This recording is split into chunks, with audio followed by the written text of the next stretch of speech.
we can start with the seven realities from Greek. Yes, yes, I Hey, will Baba. read it. Oh, okay. Yeah, yeah, sure. Go ahead, Mamadi. I'm free today now, right now. Avatar Very good, Meher please. Baba Ki Jai.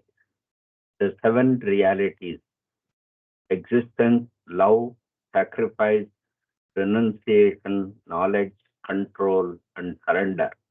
I give no importance to creed, dogma, caste, or the performance of religious ceremonies and rites, but to the understanding of the following. One, the only real existence is that of the one and only God, who is the self in every finite self. Number two, the only real love is the love for this infinity God, which arouses an intense longing to see, know, and become one with its truth, God. The only real sacrifice is that in which, in pursuance of this love, all things, body, mind, position, welfare, and even life itself are sacrificed. The only real renunciation is that which abandons, even in the midst of worldly duties, all selfish thoughts and desires. The only real knowledge is the knowledge that God is the inner dweller in good people and in so called bad, in saint and in so called sinner. This knowledge requires you to help all equally as circumstances demand, without expectation of reward, when compelled to take part in a dispute, to act without the slightest trace of enmity or hatred, to try to make others happy with brotherly or sisterly feeling for each one, and to harm no one in thought, word, or deed, not even those who harm you. The only real control is the discipline of senses to abstain from indulgence in low desires, which alone ensures absolute purity of character. The only real surrender is that in which voice is undisturbed by any adverse circumstance, and the individual, amidst every kind of hardship, is resigned with perfect calm to the will of God. Avatar Meher Baba Ki Jai. Ar Meher Baba ki jai. Good morning and Jai Baba. So, continuing our discourses journey, we were, if you recollect, we finished the three parts on the three chapters on place of occultism in spiritual life, in spirit and matter. And then we have already finished all the other themes, consciousness, sanskaras, God, Maya, and are going to start or rather continue with the next theme, which is avatars and perfect masters. Specifically, we are starting with the chapter also called Avatar this morning. Right? Any thoughts before we start? Yeah, that's the important chapter because it sets the context for Baba's coming in his human form. Yes, nobody has defined the avatar like he has. And yesterday we read Avatar, and today also we are reading Avatar. So that's the other fun part, right? The Gene Adriel's book is also called Avatar, and here we are exploring the topic of Avatar as well. Okay, without further ado, um, let's dive in. So this is on the physical page, page 266. Mamaji, you want to read for some time, given you're in free right now?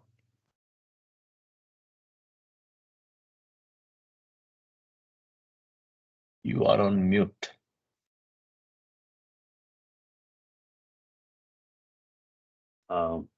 Avatar. Yeah. Consciously or unconsciously, every living creature seeks one thing.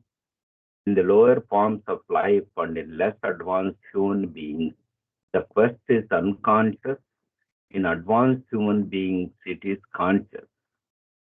The object of the quest is called by many names: happiness, peace, freedom, truth, love, perfection, self-realization, God realization, union with God. Essentially, it is a search for all these, but in a special way.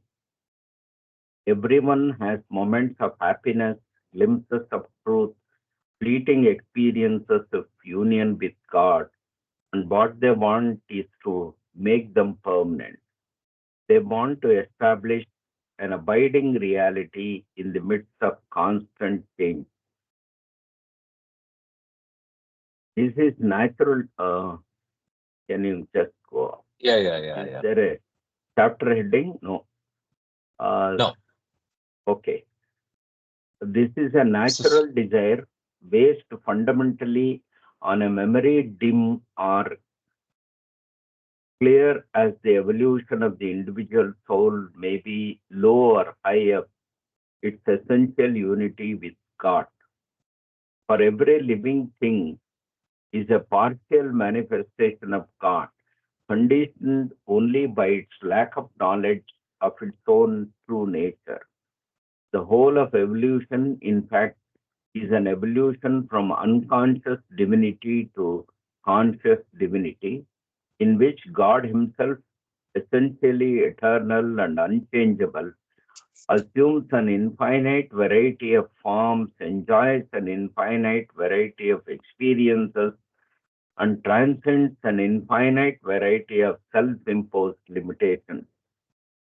Evolution from the standpoint of creator is a divine sport in which the unconditioned tests the infinitude of his absolute knowledge, power, and bliss in the midst of all conditions. But evolution from the standpoint of creation, with its limited knowledge, limited creature. power, Evolution from the standpoint of the creature. standpoint of creature, with its limited knowledge, limited power, limited capacity for enjoying bliss, is an epic of alternating rest and struggle, joy and sorrow, love and hate, until in the perfected person, God balances the pairs of opposites and duality is transcended. Then creator and creator recognize themselves as one. Changelessness is established in the midst of change. Eternity is experienced in the midst of time.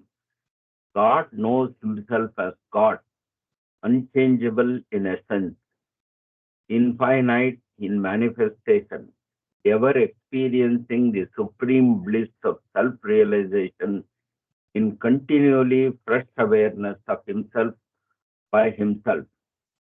This realization must and does take place only in the midst of life, for it is only in the midst of life that limitation can be experienced and transcended, and that subsequent freedom from limitation can be enjoyed. This freedom from limitation assumes three forms. 1 second. I think we'll just any discussion before we continue. I think it's a Okay. beautiful set of paragraphs, right? Uh, this marked out portion is a brief summary of the divine theme.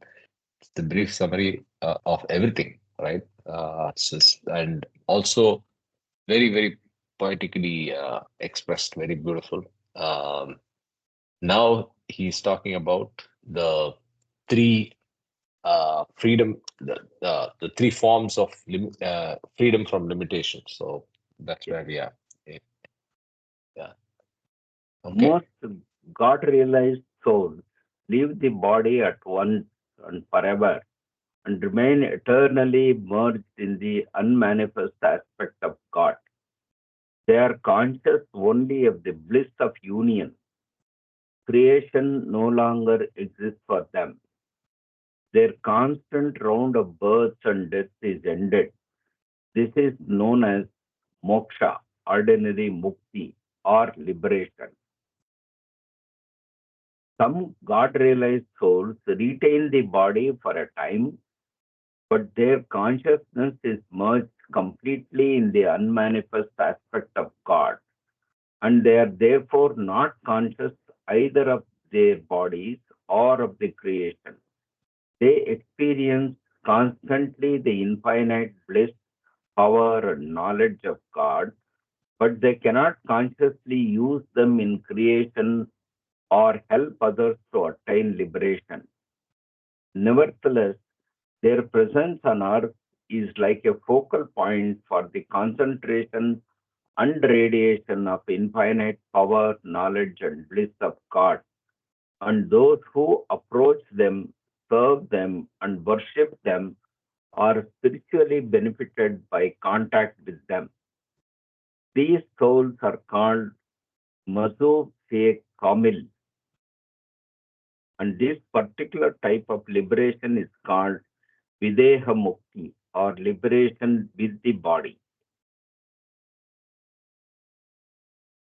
A few God realized souls keep the body, yet are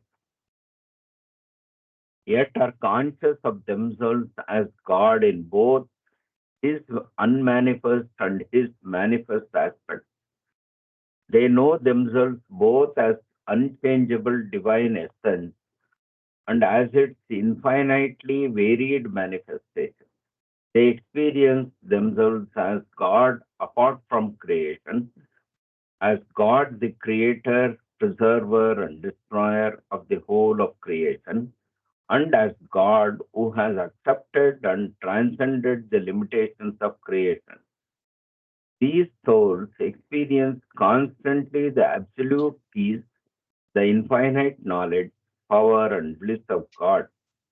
They enjoy to the full the divine sport of creation. They know themselves as God in everything, therefore, they are able to help everything spiritually and thus help other souls to realize God, either as Mazub Se Kamil, Paramahamsas, even Muktas, or even Sadgurus, as they themselves are called. Just one So, second. yes, sir.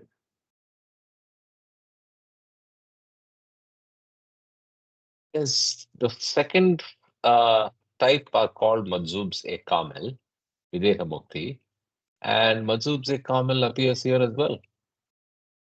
Isn't that confusing? Therefore, they are able to help everything spiritually and thus help other souls realize God, either as realize God as what? Either as Mazuk se Kamil, Paramahamsas, even Muktas, or even Sadgurus, as so they can help other souls to reach these states as Okay, they themselves. no, but the third category is already exclusive. I mean, the three are mutually exclusive. One is he has dropped his body and he's no longer in form, so creation is dead.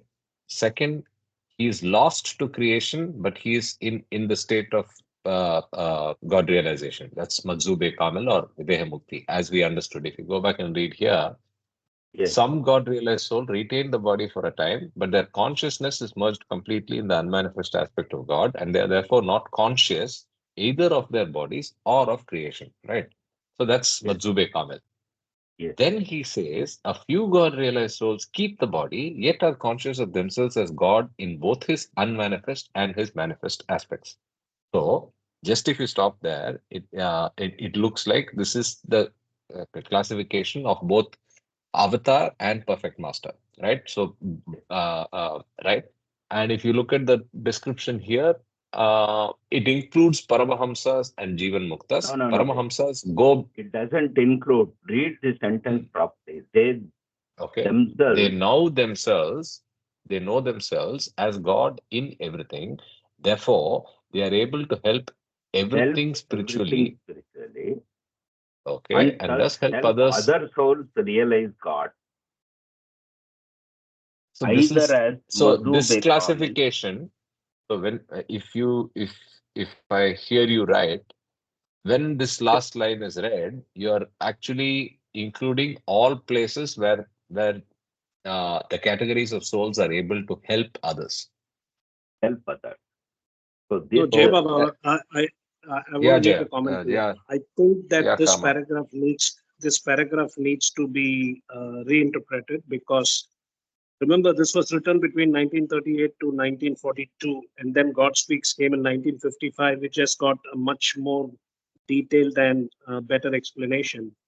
So Correct. what we have to understand from this paragraph is not literally, but basically that, see, we know the four types of mukti or liberation. Okay, first is moksha, ordinary mukti, where you experience bliss after death. Then the second category in ascending order is nirvana before death, where you sanskaras become zero and you only experience bliss. A few attain nirvana will have nirvikalpa samadhi. And even there, most of them will drop their body after 14 to 21 days or 3 days or whatever that is. And then a few that are destined to live as the 56 God realized souls, which we know are categorized between Majjubs, Paramahamsas, Jivan Muktas, and Sadgurus. So within this category of 56 God realized souls, you have the Majjubs and Paramahamsas who are in Nirvikalpa Samadhi, Correct. Muktas, and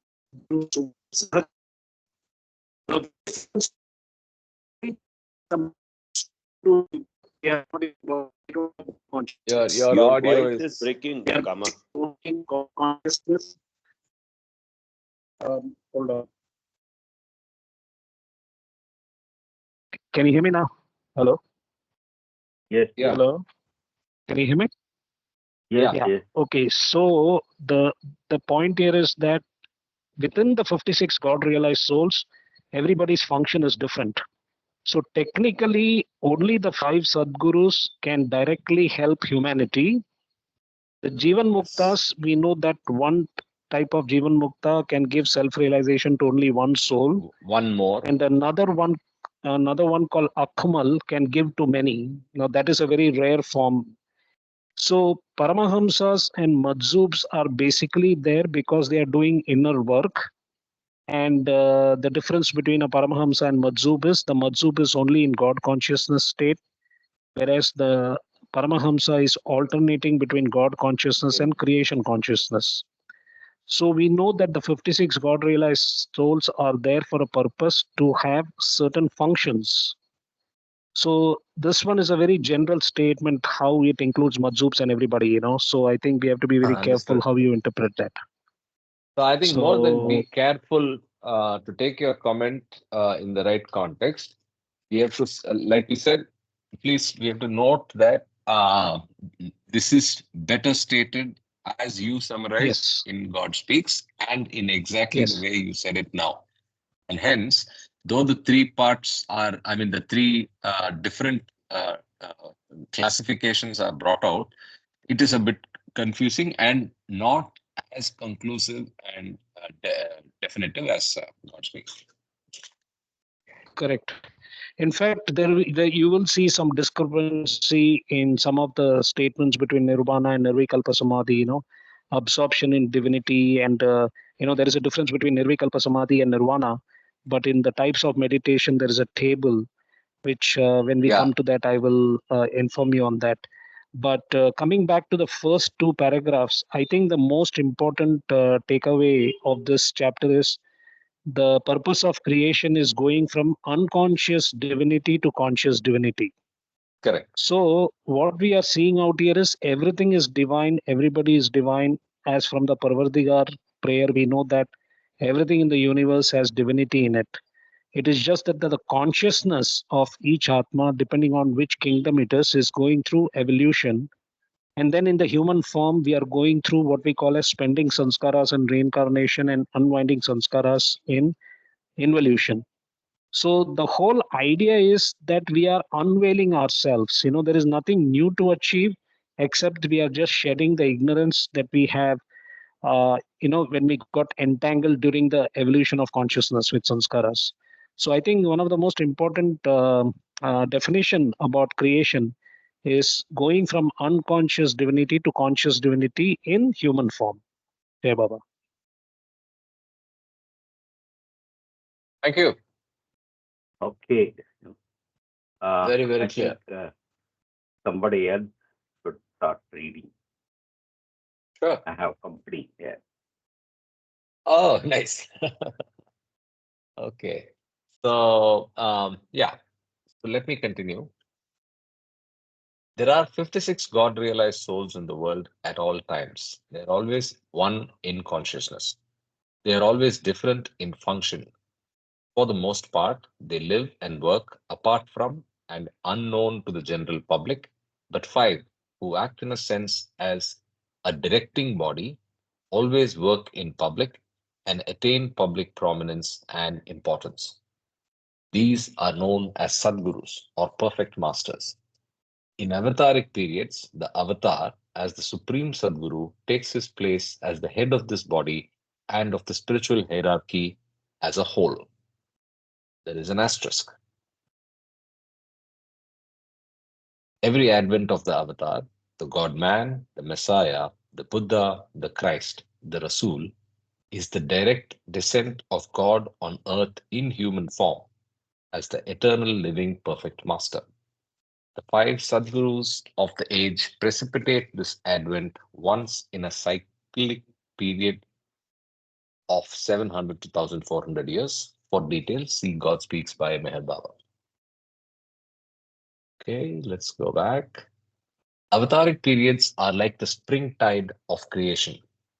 They bring a new release of power, a new awakening of consciousness, a new experience of life, not merely for a few, but for all. Qualities of energy and awareness, which had been used and enjoyed by only a few advanced souls, are made available for all humanity. Life as a whole is stepped up to a higher level of consciousness, is geared to a new rate of energy. The transition from sensation to reason was one such step. The transition from reason to intuition will be another. This new influx of the creative impulse manifests through the medium of a divine personality, an incarnation of God in a special sense, the avatar. The avatar was the first individual soul to emerge from the evolutionary and involutionary process as a Sadguru, and he's the only avatar who has ever manifested or will ever manifest. Through him, God first completed the journey from unconscious divinity to conscious divinity, first unconsciously became man in order to consciously become God. Through him, periodically, God consciously becomes man for the liberation of mankind. The avatar appears in different forms. Jai Yeah, Baba. yeah, yeah. Yeah, I think this is again the Your audio is re-emphasis audio. on. Please repeat. Please repeat. Okay. Hello. Yeah, Can you hear me? yeah. Okay. Now it's better. What did you So, do? So what did you change? Because uh, every time it's the same oh audio issue. no, from the speaker to device actually. So that is why, Ah, okay, okay, okay. that Right. makes the difference. Actually, I'm in Sure. Tiruvannamalai, man. I went to Shivaratri, like did the Awesome. pradakshina. But anyway, so what I point out here is one again the re-emphasis on God manifesting through the avatar, which we know is the first human being who became God realized, and he's the only one who keeps coming back again as the avatar in different time cycles, different ages. And the second thing is that not ages, sorry, life cycles. And the second thing is another important phrase is from man has gone from age of animal instinct to the age of analytical reasoning mind to the age of intuition. I think that's a very, very important categorization out here between the prior avatars and the current avatar. So we have seen a shift in consciousness. We are seeing like the global village, the meeting of the East and West. And we are also seeing that no more rituals, no more karma kanda, basically going to adhyatma kanda. And the idea is we now have a very complicated material life. And to simplify our spiritual life by love and selfless service, and that intuition is what the transition is happening right now. So I think those three are very important aspect where one is about the shift in consciousness from analytical reasoning mind to intuition, and second is about the avatar bringing all of humanity into one global village. So those are the takeaways from this. Jai Baba. Yep. And of course, and in spite of being called, I mean, of tautology or repetitiveness, the best way to understand avatar is, of course, from beings, right? Whereas here, if you read it in that context, then it makes a lot of sense. Through him, God first completed the journey from unconscious divinity Yes. to conscious divinity. First, Correct. unconsciously became man in order to consciously become God. Through him, And periodically, God mm, consciously becomes man for the liberation of mankind. Yeah, yeah, Kama. and I think the Sadguru, in the word Sadguru, which is basically the first perfect master, should be defined as Supreme Sadguru. So the avatar is basically defined as the Supreme Sadguru or the avatar. No, so that's a bit confusing in the sense that the first avatar, or rather the avatar, didn't Hmm. have a Sadguru in the first. I mean, Okay. it's not even right. So it's a bit confusing, but I see But what you mean. no, point well taken. I'll tell you why. If you read the Hmm. introduction to Discourses, where Erich actually has asked about it. So in the introduction to Discourses, there is a paragraph Mhm. which talks about this. So it's just Oh, okay. kind of a terminological thing. But Supreme Sadguru is defined as somebody who is available to you 24/7 for to infinity, basically. That is why we know that so many different saints who have become God realized through Krishna consciousness or Rama consciousness have been born at different time cycles. So the avatar basically is the Supreme Sadguru, which defines that he's available to you even after he drops the body. Because we know that from the Baba literature that the Sadguru's effect in terms of spiritual enhancement kind of weakens after he drops his body, but his help comes especially during for material benefits. Hey, Baba. Interesting.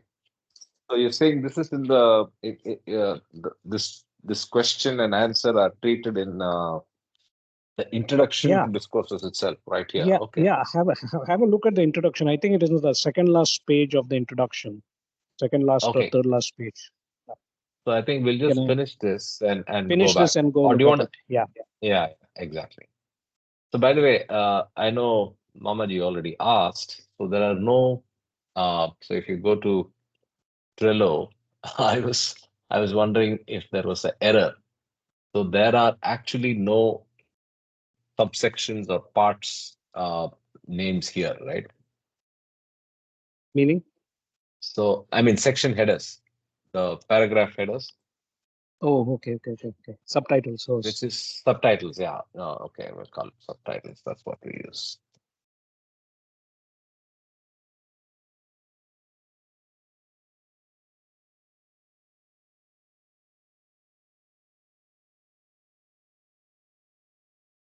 Okay, so let's continue.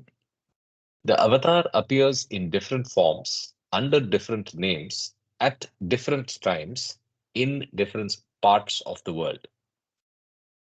Again, I pause here, but as you said, this is all chronological problems, right? Baba has further clarified that Avatar always, he doesn't come in different parts of the world. Maybe he travels to different parts of the world, but he always comes in the East, specifically in India. Correct, Kama?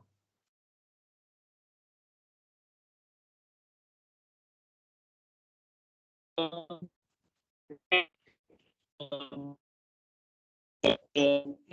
you please raise the question again? Kama, your voice is not clear. Again, yes. I think Can you raise the question?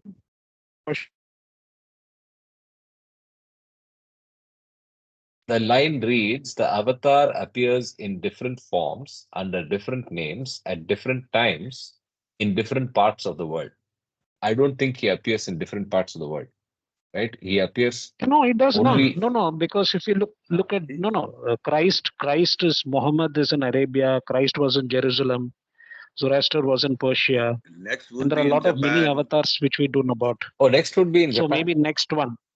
Yeah. Next one. But I think, look, we have had a big shift now. Yes, probably it can be Japan or God knows whatever, Baba, we'll know in 700 years. But hopefully by the time we all attain moksha or ordinary mukti, how does it matter? That's what I'm. True. Absolutely You inconsequential. I agree. focus on focus on your mom, like MOM. the spiritual Yes. mom more than your physical mom. Like the mom is with the spiritual mom. MOM is like the what I call Baba saying intense longing, intense effort, infinite patience. So we have to just focus on that. Forget about the next avatar. Correct. Yeah. Continuing, as his appearance always coincides with the spiritual regeneration of man, the period immediately preceding his manifestation is always one in which humanity suffers from the pangs of the approaching rebirth. Man seems more than ever enslaved by desire, more than ever driven by greed, held by fear, swept by anger. The strong dominate the weak, the rich oppress the poor. Large masses of people are exploited for the benefit of the few who are in power. The individual who finds no peace or rest seeks to forget himself in excitement.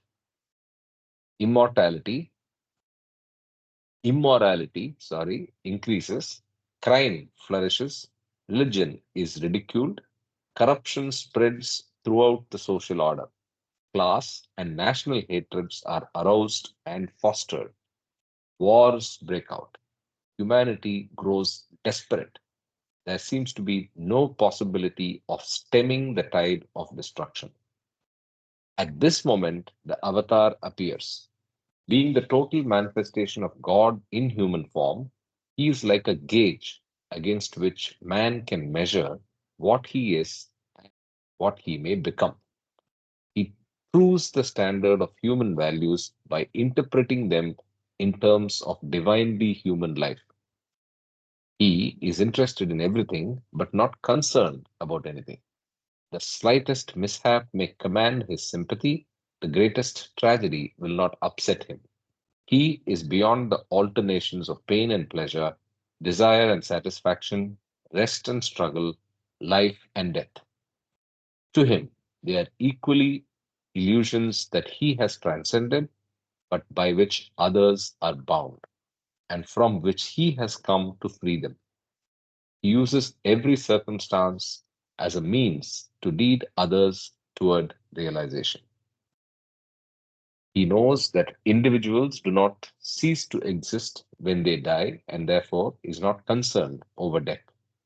He knows that destruction must precede construction, that out of suffering is born peace and bliss, that out of struggle comes liberation from the bonds of action. He is only concerned about concern. In those who contact him, he awakens a love that consumes all selfish desires in the flame of the one desire to serve him.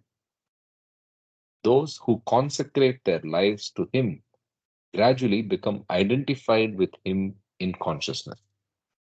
Little by little, their humanity is absorbed into his divinity and they become free. Those who are closest to him are known as his circle. Every Sadguru has an intimate circle of 12 disciples who, at the point of realization, are made equal to the Sadguru himself, though they may differ from him in function and authority. In avataric periods, the avatar has a circle of 10 concentric circles with a total of 122 disciples, all of whom experience realization and work for the liberation of others. One asterisk. Yeah, we are going to anyway read it. It says details see circles of the avatar. This is part of this theme, so we'll get to it.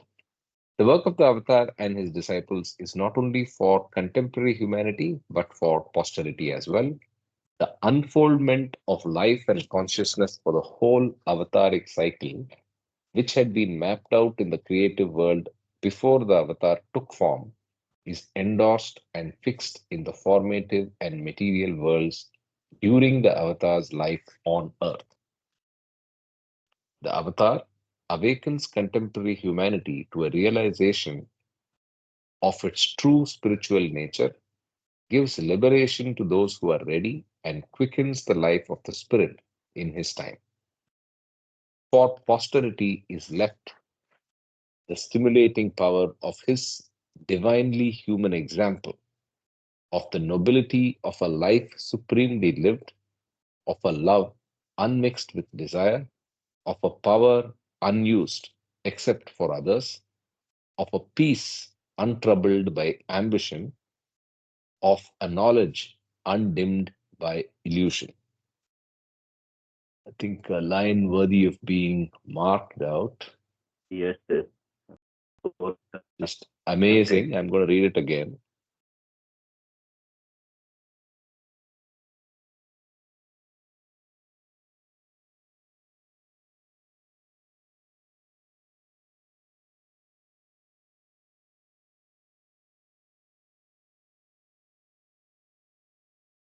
For posterity is left the stimulating power of his divine example, of the nobility of a life supremely lived, of a love unmixed with desire, of a power unused except for others, of a peace untroubled by ambition, of a knowledge undimmed by illusion.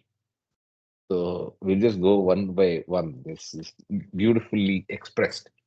The nobility of a life supremely lived. So someone, the avatar is a life. The nobility is, I mean, the life is lived supremely. The love here that he expresses is unmixed with desire. He uses the power only for others, of a power unused except for others, of a peace. He enjoys a peace and he experiences a peace or expresses a peace untroubled by ambition. It's a beautiful uh, expression here of a peace untroubled by ambition. If peace is troubled by ambition, it always leads to destruction of peace. So, of a peace untroubled by ambition, of a knowledge undimmed by illusion. So, the true knowledge which he has is not limited by illusion. I continue. He has demonstrated the possibility of a divine life for all humanity, of a heavenly life on earth. Those who have the necessary courage and integrity can follow when they will. Those who are spiritually awake have been aware for some time that the world is at present in the midst of a period such as always precedes avataric manifestations. Even unawakened men and women are becoming aware of it now. From their darkness, they are reaching out for light. In their sorrow, they are longing for comfort. From the midst of the strife into which they have found themselves plunged, they are praying for peace and deliverance. For the moment, they must be patient. The wave of destruction must rise still higher, must spread still further. But when, from the depths of his heart, man desires something more lasting than wealth and something more real than material power, the wave will recede. Then peace will come, joy will come, light will come. The breaking of my silence, the signal for my public manifestation, is not far off. I bring the greatest treasure it is possible for man to receive, a treasure that includes all other treasures. that will endure forever, that increases when shared with others. Be ready to receive it. Okay, here's a shocker. So I just realized this whole thing is in first person, though it's not obvious. So the last paragraph gives it away. The breaking of my silence. So it's the drafting is a bit, I mean, it needs some thinking. If you see it, it can be, of course, all of this can be seen as first person, but very rarely does first person appear in the narrative and discourses. But here it's very clear. He says, breaking of my silence. So the breaking of my silence, the signal for my public manifestation is not far off. I bring the greatest treasure it is possible for man to receive, a treasure that includes all other treasures, that will endure forever, that increases when shared with others. Be ready to receive it. Wow. So, a pause before we get to the introduction. Yeah, that's what we read. The Sadguru has a circle of 10, and the avatar has a circle of 122, right? Correct. So I guess in 122, these 11 into 5 or also could be part. We cannot say for certainty, but many of them, like Sadgurus and his circle members, God. also could be part of 122. Maybe, yeah. That's just thought that came to my mind. Because they are the No, spiritually repeat advanced that again. Oh, you mean the 56 God realized souls could be overlapping with the 122? Yes, yes. Yeah, yeah, yeah. Ha See, ha. Okay. Sadguru has a circle of 10. So including him, it becomes 11. And Avatar has a circle of 122. So Oh, many okay, of okay, these okay. So 55 people yeah, could be that part of 122. Yeah. now I get it. Yeah, not Yeah. 56, but Because 10, ultimately 10 his, each. yeah, it is his kingdom in any case. Correct, correct. All his kingdom. Yeah. Yeah. Yeah, that's a good point. Or maybe not. Maybe it's also mutually exclusive, right? So it's like a board. The board has a org chart where you can't have the same person appear in multiple places. So I'm on that side of the thinking, where each perfect master has his own exclusive set of people possible. Yeah. Without overlap. Okay. Anyway, that's minor. Um, let's now go to the introduction quickly.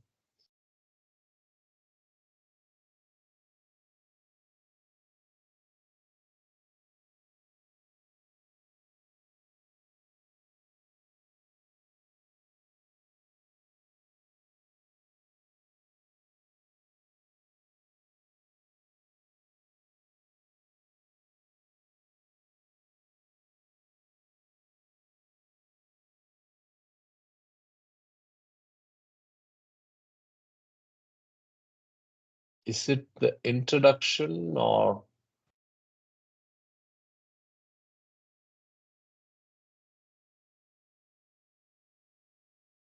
is it the introduction or the forward, Kama?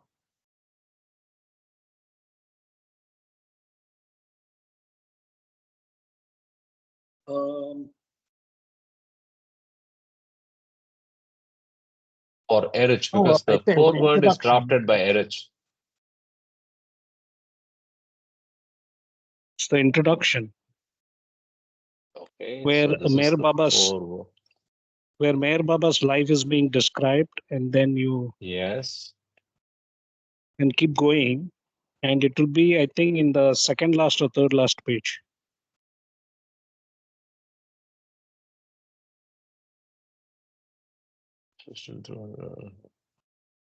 Okay, Baba personally served the poor, traveling widely.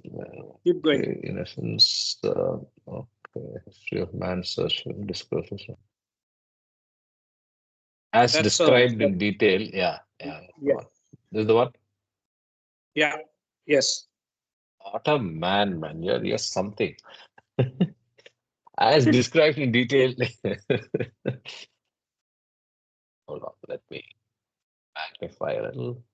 As described in detail in the discourse, the avatar, it is the periodic manifestation of God as the avatar, the God man, the Messiah, the Buddha, the Christ, the Rasul, that brings about the spiritual rebirth of humanity.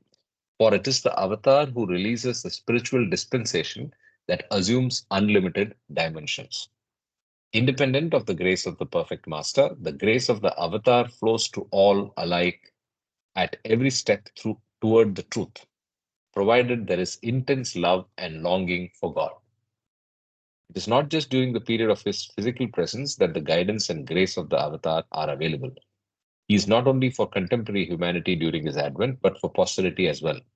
His grace and his guidance toward the truth are constantly accessible and available to one and all. In all instances, to attain the goal and make the final leap from the realms of duality to the abiding experience of the oneness of reality, it is necessary to have the grace of a living perfect master or of the avatar, who is the eternal living perfect master. This is the reference. And there is an asterisk for that. This revealing discussion of the unique availability of the avatar at all times is from one of Baba's Mandali, close disciples. And this footnote is introduced by Don E. Stevens, I think. Yeah, Don E. Stevens. So it's not Supreme Sadguru, but Eternal Living Perfect Master. Is that right, Kama? Yes. Yeah. It's Anyway, it's that's a good actually point. the Supreme Sadguru will come in a different this thing. I think in one of the discourses chapters as a at the bottom, just like Okay. you had this. Yeah. Okay. It'll show up. Yeah. So eternal, Anyway, eternal living perfect master. So actually, the word avatar in English, Messiah, prophet, can be defined as the eternal living perfect master.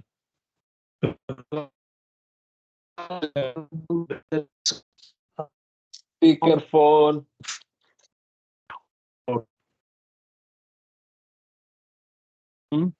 Yeah, I'm Repeat. using my Yeah. phone. Yeah. Hello. Yeah. Can you Can you hear me? repeat? Can you repeat So I'm without saying speakerphone? the Yeah.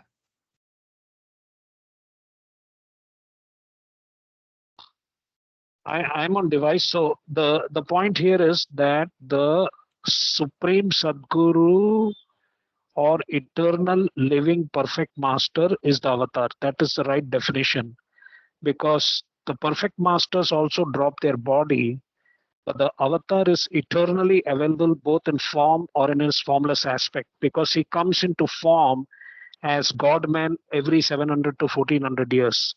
But every time he comes as God man, and between two avataric cycles, he is always available anytime to anybody till eternity. That is the living perfect master, eternal Difference. Yeah. living perfect master. Yeah. Super.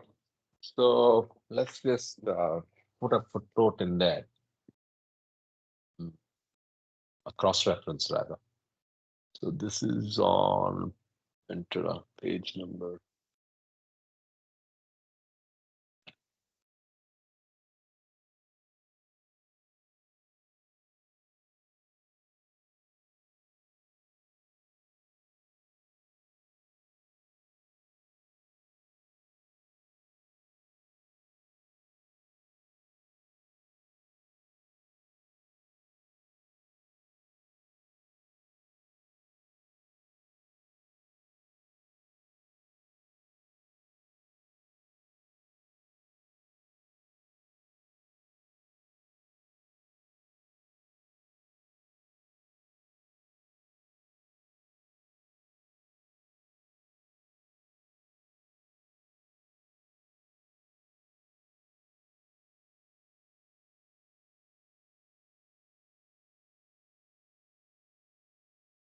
Make it better.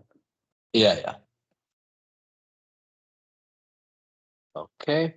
So, yeah, with that, we finish this chapter. Let's go to the next one. Any other thoughts? Questions? Hi, Meher Kiran. Yeah, Karthik, just to highlight, I mean, this highlights that the avatar is omnipresent and eternal. Yes, yes, yes, correct. Okay, So so let's go to. in Go this ahead. juncture, can somebody highlight the availability of avatar in the first 100 years? So what No, are it's not the availability. differences? So yeah, I was also thinking of Okay, that. okay. It's not availability. Availability is eternal, but Eternal. the avataric advent is at peak for the Peak. 100 years. Is that a peak, or what's the better way of? He uses another word. He says, "I'm available in." How would we put that 100-year period in the context of this eternal availability of the master Yes, yes. karma? That's what comes to my mind. That is. So the intensity or the Is ease is of at the highest our approach axis. may be the essence, difference there. Yeah, I mean, one simile which has been given is of the fragrance. Hmm. That what Tiraj talks in one of his talks is, suppose you have fragrant Bottle of flowers in fragrance. a room, and then they are removed from the room, but still if somebody comes into that room, you get that fragrance. So that's the example he gives. So that fragrance would remain for 100 years. Yeah. Yeah. Yeah, is there in one of his I talks? get an example, scientific example of this. When we say dilution, it's Mhm. reducing the concentration. So you add Correct. water to something, it becomes 90% dilute. Then you add further water, it becomes, never does it become zero. That is what is avatar's availability for us. So he is Yes. there always. So you need to seek and find and experience. Yeah, I like the analogy, but the use of the word dilution should not lead to the analogy referring to a weakening of his power. No, No, No, no, no. maybe weakening of, ease of This, access. Yeah, ease this, of yes, yes, access yeah, and availability. yeah, yes. and That, and the world gets caught up in too many other things. other things. And that's Exactly. what Baba has so many times mentioned. Use the best of this opportunity that I am here amongst you. Exactly. Yes, Yeah. Yeah. yes. Okay. Very nice. Let's go to the next chapter, which is the circle. So the next chapter is circle. Does this also not have sub headings? We'll see.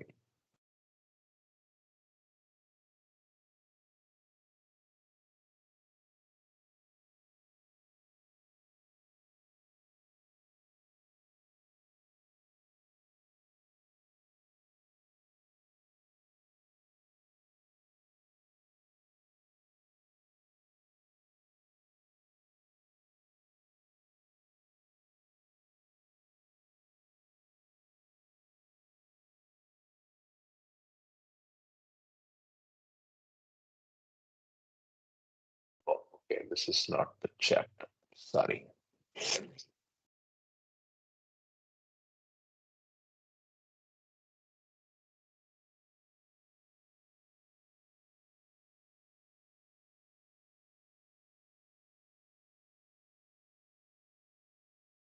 Okay. Sanjay ji, you want to read? Are you in a Sure. position? Yeah. Yeah. Yeah. I've been having a lot of sore throat, so if I feel bad, I'll, Yeah, I'll yeah. Your yeah, throat sounded more gruffer than normal. yeah, Yes. Hope you yeah. feel better Sound, yeah. soon. The circle. After several lifetimes of search, purification, service, and self sacrifice, some persons have the good fortune to meet and get connected with God realized Master. Claps. Through their several lifetimes of close connections with the one who has now become a perfect master, and through their love and service for this master, they enter into his circle. Those who have entered into the circle of a master are the souls who, through their efforts, have acquired the eligibility for God realization. When the exact moment of realization arrives, they attain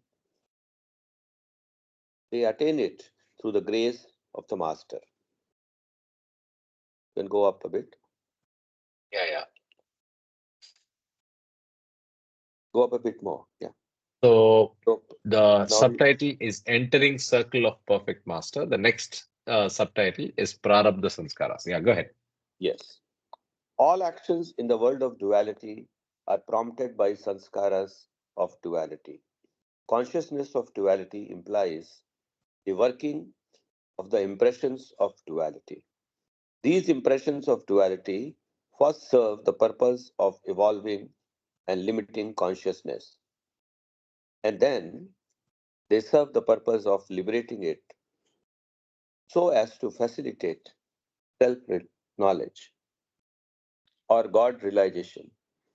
The soul cannot attain consciousness of its own unity unless it goes through the experiences of duality, which presuppose and require corresponding impressions of duality.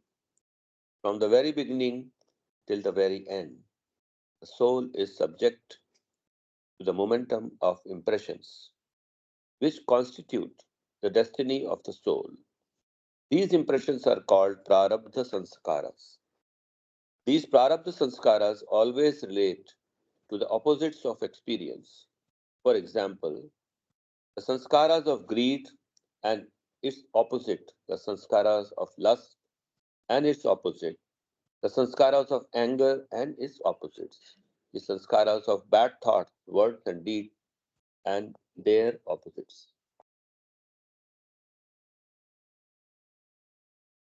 From the stage of the atom till the realization of God, the soul is bound by the impressions of duality, and all that happens to it is determined by these impressions. When the soul realizes God, it, all its sanskaras disappear. If it remains immersed in the experience of divinity without coming back to normal consciousness of the world of duality, it remains eternally beyond all types of sanskaras. It does not have any sanskaras and cannot have any. If the God realized soul returns 1 second. Yeah. Yeah, go ahead. normal consciousness of the world of duality, it assumes universal mind. This universal mind has superfluous and non-binding sanskaras, which are known as yoga sanskaras. In the beyond state, the perfect master is eternally free from all sanskaras. Even when he is conscious of creation and its working in creation, he remains unbound by these yoga sanskaras, which sit loosely upon the universal mind. The yoga sanskaras merely serve as channels for his universal work.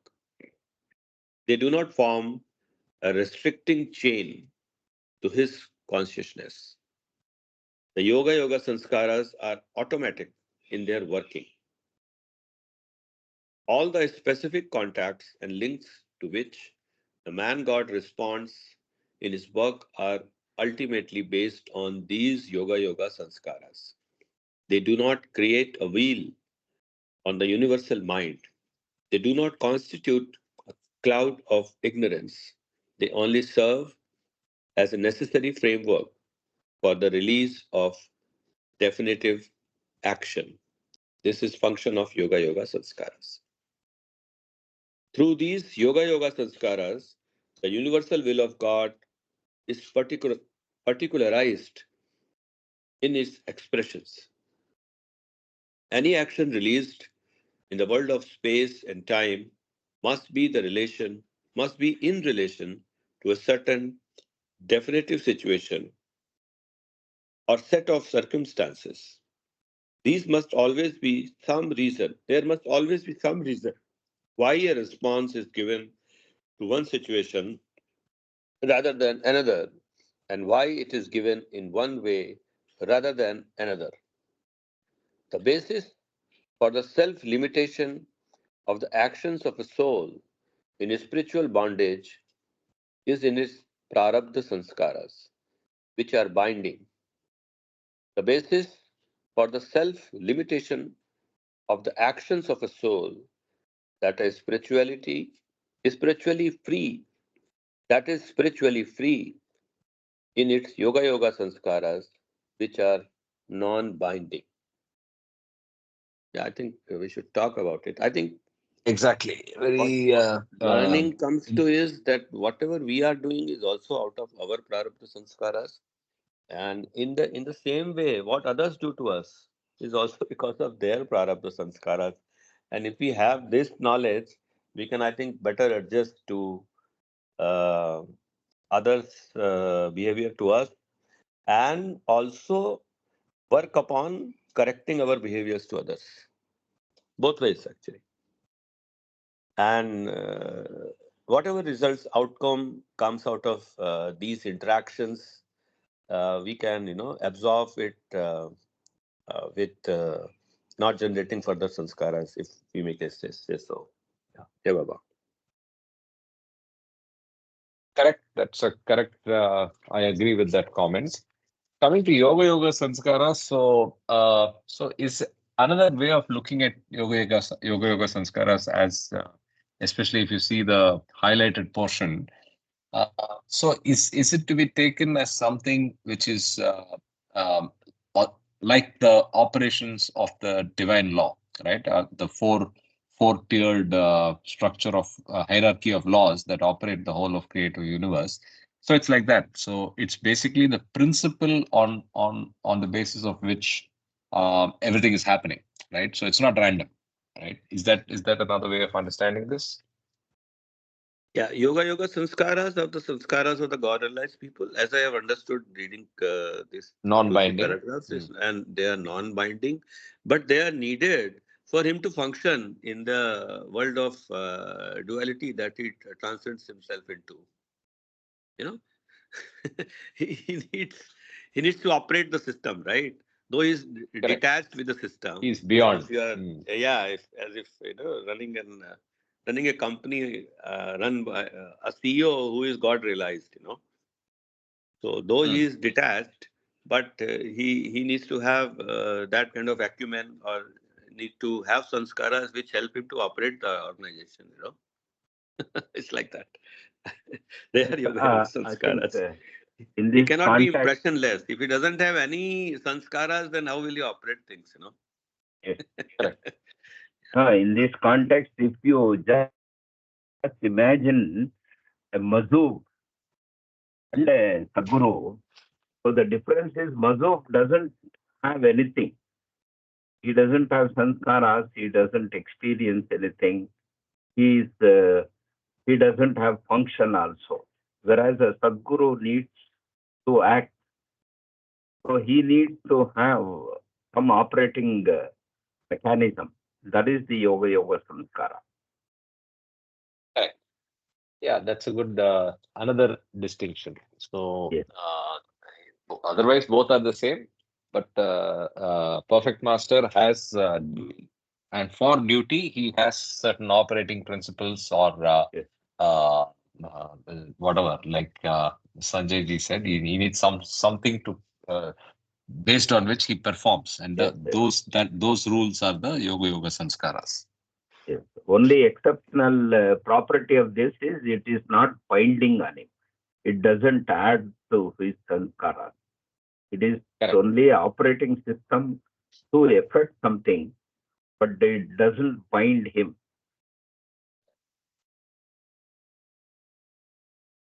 Jai Baba. Let's Correct. continue. Hi, good to see you, So Mahu. and that's why if we act in that way, that we become dispassionate with what we do, of dispassionate of the results of what we do, then we get a shade of that kind of sanskaras. Yeah. And stop the winding of the clock further. Yeah, Jai Baba. Jai Baba. If the man god were not to get these yoga sanskaras, while coming down to normal consciousness, he could not be able to do any work of a definite nature. That's what we spoke. Yoga sanskaras help the God man The man to God. particularize and materialize the divine will You have to, through him. you can read that line again. It's man God. Okay. Yogas. Yeah. Yoga sanskaras help the man God to particularize and materialize the divine will through him and to fulfill his mission. The master is and knows himself to be infinite in existence, consciousness, knowledge, bliss, love, and power. And he always remains infinite in the beyond state. But the work he does in the world of creation is subject to the laws of creation and is therefore, in one sense, finite.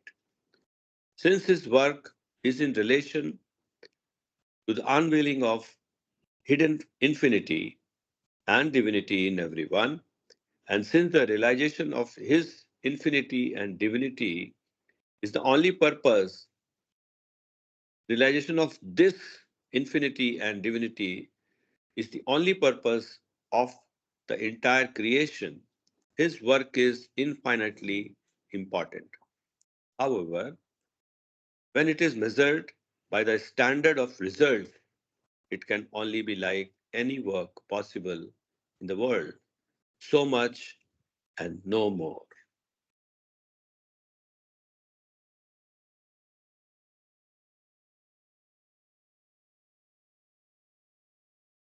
Okay. Master's work determined by yoga sanskaras. Even when the work of the man God, sorry, even from the work of the man God is measured by the magnitude of its results, the results achieved by a worldly minded, by the worldly minded are mostly trivial in comparison. The greatest of souls who are still in spiritual bondage cannot approach the achievements of the man God.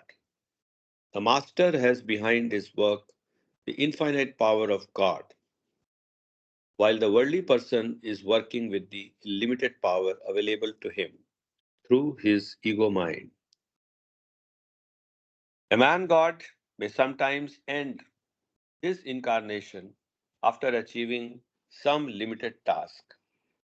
This is not because he is limited in his power, but the work because the work which is determined by his yoga sanskaras is so much and no more. He is in no way attached to the work as such. Having finished the work given by him by his yoga sanskaras, he is real, he is ready to be reabsorbed in the impersonal aspect of the infinite. He does not tarry in the world of unreality and duality a minute longer than is necessitated by his yoga sanskaras. Very, very clear and very scientifically explained. Jay Baba. Jai Baba. What comes to my mind is that during Meher Baba's advent in human form, there were two world wars. I, I suppose the wars were done to end the extreme forms of ego. Anybody else has as a comment or opinion. Yeah. Any context for why that's coming up now? The war reference to Yoga Sanskaras, No, Ashwin? no, it says no that he comes in the previous When it is paragraph. necessitated. Yeah. Okay. I mean, Yeah, so when it is necessary, He's correct. brought down. Yeah. that is Uh, the context. Another thing that Understood. comes to my mind is the, like for God man or God realized people, it is Yoga Sanskaras. For ordinary humans, mortals, is the provisional working ego that we need in any case to operate in this world. So I think we can have some comparison or some reflection on that. Very interesting. So Yeah. you're equating or Yeah. you're trying to suggest, which is a good idea, of Yeah. trying to draw parallel between non-binding sanskaras of the nature of yoga to operating with the principle of provisional working ego, where again, hopefully, what your actions are non-binding, right? Yes. That's the purpose. You Beautiful. wear that coat You- to operate. Yeah. Yeah, but then that coat is a very, very special coat and Yeah. has to be worn and selected with care because Yeah. it's not a license, right? Right. One can be Basically, yeah, it can, yeah, it's very, it very can't, difficult one jumping tempting, into yeah, the it water can, and not getting wet. That's the mm, example mm. Baba has also given. So it's like that. So Yeah, it's metaphorically important to draw Baba into whatever we do, but that does not make us Baba. Yes, Okay. right. yes. So there is a So, distinction, and one should not get carried away. But it's very nice parallel that you brought in, Sanjay ji. yes, Yeah. with what Sanjay ji has told now, we are working with karma sanskara, and let us make it at least partly yoga karma sanskara. Okay. So Prarabdha Sanskaras have a new word, have a new name. Karma. Karma sanskara means automatic. You are becoming a automaton or whatever it is, depending on your sanskaric load. But as you learn, as you uh, say, try to uh, get knowledge from all this, what we are doing, let's make it a yoga karma samskara. But we are attached to karma, so we need to do that. Let's make it a yoga karma samskara. Yes. Move from the personal sanskaras to a broader, uh, non-binding form of a principle of operation. Yeah. Any other questions, thoughts?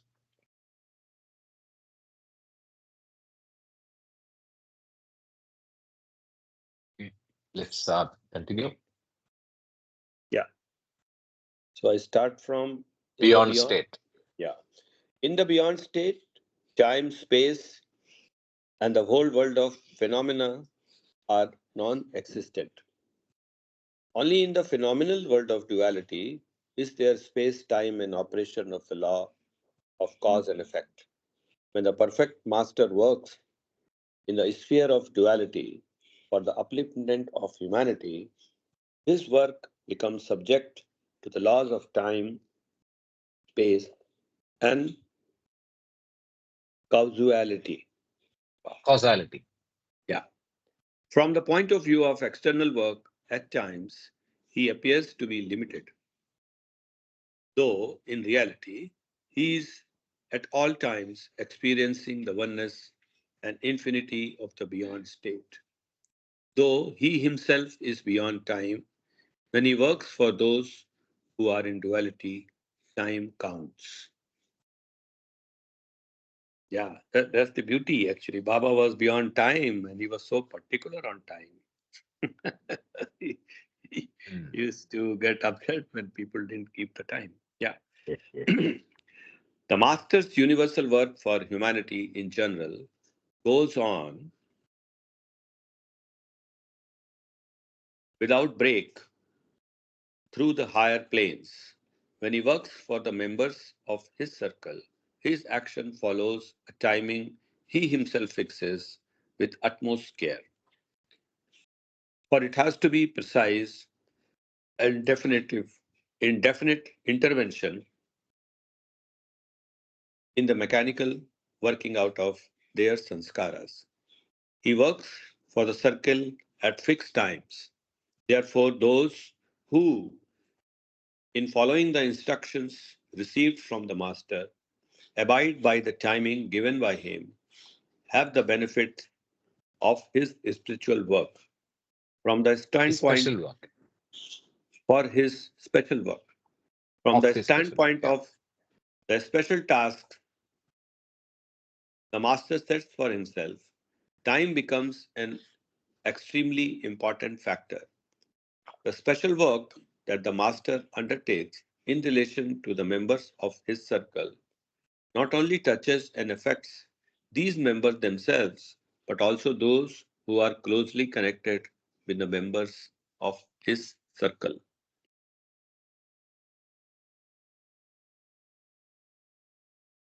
Avatar and his circles. Like the perfect masters, the avatar who has his circle of 10 concentric circles, when the avatar takes an incarnation, he has before him a clear cut mission that proceeds according to a plan. And this plan is always carefully adjusted to the flow of time. The process of the incarnation of the avatar is unique. Before taking on a physical body and descending into the world of duality, he gives to himself and members of his circle special types of sanskaras, which are known as Vidyani sanskaras. The circles of the avatar always consist of total 122 members, and all of them have to take an incarnation when the avatar takes an incarnation. The taking on of Vidyani sanskaras before incarnating in the physical body is like the drawing of a veil upon himself and his circles. After taking an incarnation, the avatar remains under the veil of Vidyani sanskaras until the time that has been fixed by himself. When the appointed time comes, he experiences his own original divinity and begins to work through the Vidyani sanskaras, which are now which now have been transmuted into the yoga sanskaras of the universal mind. So basically, before the descent realizes himself to be the god. I mean, I think this is the period after the Baba was born and he got the God realization from uh, Baba Jan and that period that he realized himself to be God. So that is the period of Vidyani Sanskara, right? Vigyani Right. sanskaras. Yeah, Yeah. correct. And then from there on, he starts operating on Yoga Sanskara. Yoga. Yoga, Yeah. yoga. Nature of Vidyani Sanskaras. For all intents and purposes, Vidyani Sanskaras, like the ordinary Sanskaras of duality, though they are essentially different in nature. Vidyani Sanskaras prompt activities and invite experiences that are similar to the activities and experiences caused by ordinary Sanskaras. But while the activities and experiences caused by ordinary Sanskaras have a general tendency to strengthen the grip of illusionary duality, activities and experiences caused by the Vidyani Sanskaras systematically work towards the loosening of the grip of duality. The logic of the working out of Vidyani Sanskaras necessarily invites the realization of the oneness of existence. They are therefore known as threshold of unity. Of unity. The members of the circles remain under the veil of Vidyani Sanskaras until they attain realization of God at the time fixed by the avatar. After they attain realization through the avatar, the Vidyani Sanskaras they brought with them do not constitute a veil, but for some, but for some become Yoga Sanskaras, serving only as an instrument for the fulfillment of the divine plan on earth.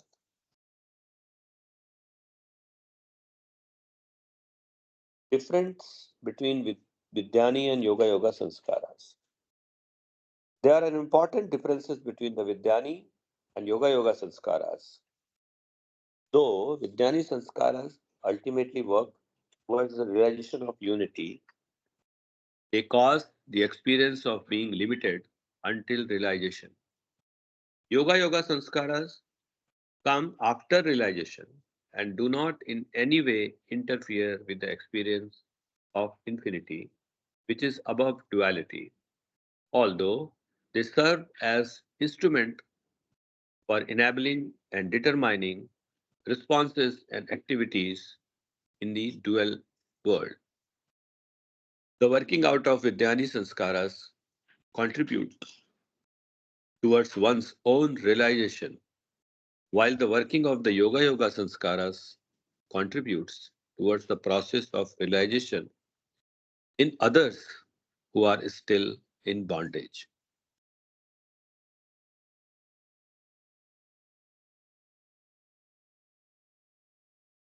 Can you read, Karthik? Yeah, sure, sure. Thank you so much for reading. Anybody else wants to read? Yeah, I'll read for the last bit. How much time is 5-10 minutes? Yeah, that's all we have. Yeah, in fact, it's just one paragraph. Please go ahead. Okay. Avatar Meher Baba ki Jai. Avatars and masters not circumscribed by circles. The circles of the avatar, as well as the perfect masters, constitute the most important particular feature in relation to which and through which the avatar and the masters adjust their spiritual duty toward humanity. This particular feature has come into existence as a result of the close links and connections of several lifetimes. The avatar and all perfect masters always have circles of very close disciples. But the circles do not in any way create a limitation on their inner consciousness. In their God state, the avatar and the masters find themselves in the center of the universe as well as in the center of everything, and there are no circles to circumscribe their being. In the infinity of non duality, there are no preferences. The circles exist only in relation to the duty and the work that the avatar and the prophet masters have undertaken in the phenomenal world. But from the point of view of this spiritual work in the phenomenal world, the circles are as much a reality as the Himalayas. That's the end, Karthik. Yes, that's the end. So we will stop here, given we are almost out of. We have another 5 minutes, but we'll stop here. Any thoughts? Any questions? Any So comments? the circles are not circumscribed, they are for a function. So they are all free, they are all realized souls, but as a part of the circle, they have a duty to do which they do as per the intent of the God or the avatar.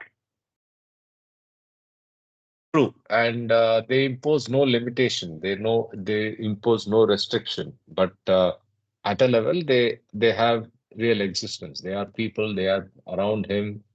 They are doing stuff, but they in no way debilitate, reduce, or impact the full scope of the avatar. Yeah, that's his ministry actually, like a prime minister Correct. and his council of ministers. Correct. Everyone has his role to play. So I think easier to understand that way. Yes. Yeah. Okay. So if we have no other comments or questions, we will take a pause here and continue. Basically, Yeah, go ahead. Karthik, I think if I'm correct, this circle sometimes we feel that somebody nowhere came to us and helped us. I mean, they don't have any clue what we need, but no, but I mean, they will just come out of blue moon and they will just help us and go. So I think many times, circle members come and help us indirectly without our asking them. So Yeah, they are angels I also. agree with you There is broadly. a Yeah, concept of exactly. angels. That's Angels also, because archangels. these 122, I believe, are the people when Avatar is in the body here on earth. So, and these are the real people around him. So, which, like for in Baba's case, many of which we may guess, and there could be many more which we do not know. They could be in oblivion, operating from some part of the world. But after Baba drops his body, this count of 122 is probably not applicable. If we should. Become 56. Sanjay, this is 56, right? 56 God realized souls at any time. Hello? Okay, okay. Okay. Yeah, Mahu, Jay you Baba. said something. Yeah, Okay, Kama. Yeah, Mahu and then Kama, So please. 122, if anybody has had a chance to look at this drawing that Ronald Haley, and that was one of the women Mandeli who lived with Baba in Mirazad, Westerner from England. And you can see that there's about 10 circles, and then each of these circle has 12 members. And it's in layers, hierarchy. The closest one on top, and it's like a pyramid, an avatar is sitting on top. The closest circle to avatar, which is 12, are all those very 12 mandalis that we know. We know who those 12 are, just two appendages. And then it comes down, layer by layer by layer by layer. But all these 122 people, as it said, reincarnated with the avatar at different time in this advent, at different time, different country, different nationality, different role, whatever that Baba designed for them. And they play a role. Of course, we had some fortune. We were fortunate to know some of them, right? As this 120 people, 122. So, but they're all, and some of them maybe still living. We don't know. This is it. Yeah. Very beautiful. And every little part of it was by Baba's instruction. So she draws, she takes it to Baba. Baba says, no. Approach, This circle, this point has to be here, this animal has to be here, that. And then she goes and modify, come back. Very symbolic, but this is the 120.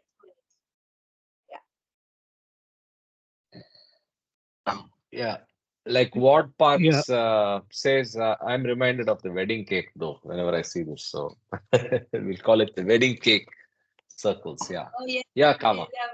Okay, Jay Baba. I think what I've understood from the Baba literature is like this. I think one, I'm going to comment on the circle of the avatar and the circles of the Sadguru, and then something about sanskaras. So basically, the difference between the circle of the avatar and the circle of Sadguru is the Sadguru has 12 plus 2, which we know, and they are all connected to the Sadguru for many lifetimes. That is the definition of the inner circle of the Sadguru. Whereas for the avatar, we know those circles. There are 10 circles, and each circle has different numbers and different combination of men and women. So if you read closely, the inner circle, basically the 12 plus 2, they are basically they are similar in personality of the apostles of different avatars. So as Baba said, Peter, whatever, all those people, they are different souls, but actually have the same function as the different apostles. So that is the standard, script of who the apostles are and what their functions are. So each time the avatar comes, the circle of the avatar 12 plus 2, the apostles are different soul consciousness. Second thing is that the second, third, fourth, fifth circle, each of the circle is connected to the circle previous to that. So the second circle, which is connected to the 12 plus 2, those people in that are connected to the people in the inner circle. The third is connected to the second, fourth is connected to the third, and so on. So this is how the 122 is defined. And then in terms of sanskaras, I think we were talking about 3 types of sanskaras: prarabdha sanskaras, yoga sanskaras, and vijnani sanskaras. So vijnani sanskaras is basically prescripted. The only thing I've not been able to understand is when it says when the avatar comes down with this inner circle, they also come with vijnani sanskaras. But I definitely can understand vijnani sanskaras is something that the avatar is not aware of, because this is the time till probably he gets first realization, or when Upasani Maharaj gives him God, when he considers him as the avatar, and that's when the yoga sanskaras start to take off. So yoga sanskaras comes after God realization, whereas Vijnani sanskaras is before God realization. So it's kind of a veiled thing, Vijnani sanskaras, whereas yoga sanskaras is for the function. And of course, it doesn't carry any kind of entanglement. It is just for the duties for those 56 God realized souls, basically. And of course, Prarabdha sanskaras is for the ordinary human form. And then we also know from our other literature about organic, natural, animal sanskaras, which is what happens during evolution. And then the inorganic, unnatural human sanskaras, which happens during the human form, where we are spending sanskaras. So we have also we have the organic sanskaras and the inorganic sanskaras. And then you have the what do you call as winding sanskaras during evolution, then spending sanskaras during reincarnation, and unwinding sanskaras during evolution. So there are all these different kinds depending on the context we are talking about. Jai Baba. Thank you very much. But I have just one comment on your second part. I think more than the apostles having the soul consciousness, I think the way to understand it is it's the same people coming back again. So Peter comes No, back. no, no, no, no, Peter no, no, comes. no, no, no, no, no, No? no, no. The Okay. personality of the person remains the same. Say, for example, if Karthik Subramaniam is the managing director of Google marketing, then he resigns, then somebody else takes his place, and he has the same function as MD of marketing. You know, so it is a different soul consciousness. The function remains the same. So for each of the apostles, what they do with the avatar. Okay.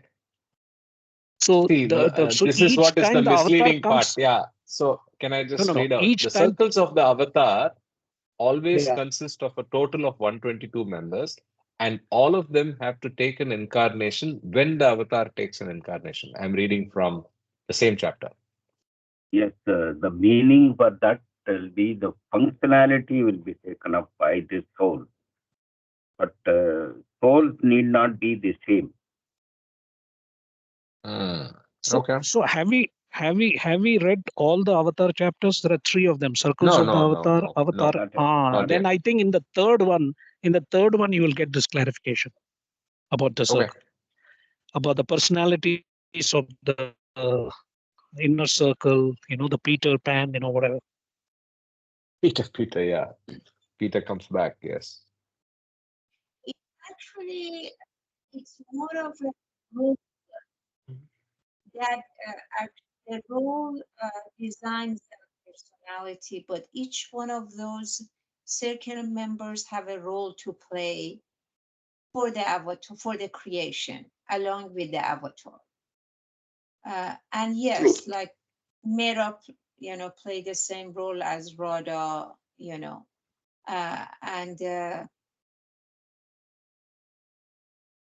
Erich as a Peter, Pao as a John. Baba, with some of them, have already disclosed that they were playing this role in my previous incarnation, like that.